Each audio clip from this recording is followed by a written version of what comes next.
मुलाची कस्टडी देताना आजीची माया का वडिलांचा जो कायदेशीर हक्क आहे नॅचरल गार्डियन म्हणून त्यातलं कशाला जास्त कोर्ट महत्त्व देईल याबाबतची ही केस लॉ आहे.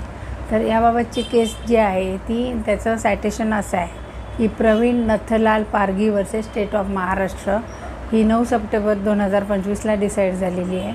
आणि त्याचं सायटेशन असं आहे की 2025 supreme court Bombay page number 3100 म्हणजे 3100 असं ह्या सायटेशनचं नाव आहे. त्याच्या फॅक्ट्स अशा आहेत की वडील जे आहेत त्यांना जुळे मुलं आहेत, ट्विन्स आहेत. त्यातलं एक मुलगी जी आहे ती आजी सांभाळते आणि मुलगा आहे तो वडील सांभाळतात. आता कोरोनाच्या काळामध्ये या मुलगा आणि आई यांच्यात वाद झाले. आता वाद इतके विकोपाला गेले की ते आई आणि मुलगा वेगळे राहायला लागले. नंतर मुलांनी ते आजीकडं जी त्यांची जुळ्या मुलापैकी एक जण होतं ते परत मागितलं. त्यांनी त्यासाठी पोलिसात तक्रार पण केली, परंतु आजीने ते मुलगी द्यायला नकार दिला.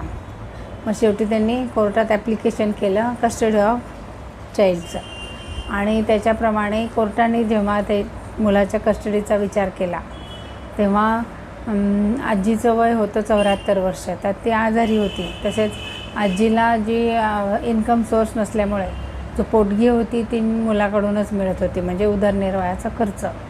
आणि मुलाने कस्टडी मागितलेली आहे. तर याचा सगळा विचार करून की स्वतःच आजीचं वय 74 असल्यामुळे किंवा पोटगीसुद्धा जर मुलगा देतो आहे तर नंतर ते सांभाळू शकेल का किंवा आजारी असल्यामुळे, तर असा सगळा विचार करून त्या मुलाची कस्टडी वडिलांना दिली आहे ॲज अ नॅचरल गार्डियन. आणि ही कस्टडी देताना असा विचार केला जातो की पॅरामाऊंट कन्सिडरेशन ऑफ चाइल्ड, म्हणजे भविष्यात त्याचा जो इंटरेस्ट आहे किंवा त्याला नंतर काय फायदा होईल, त्याला जास्तीत दोन पर्यायापैकी सगळ्यात जास्त सुरक्षित तो कशात राहील याचा विचार करून वडिलांना ती कस्टडी देण्यात आलेली आहे. म्हणजेच प्रेम आणि माया ही एका बाजूला आहे आणि कायदेशीर जो हक्क आहे किंवा ॲबिलिटी टू मेंटेन म्हणजे कॅपॅसिटी ऑफ फादर हाही एक विचार केला जातो आणि मग कोर्ट त्याला कस्टडी देत असतं. अशी ही केस लॉ आहे. या सप्टेंबर महिन्यातच झालेली आहे.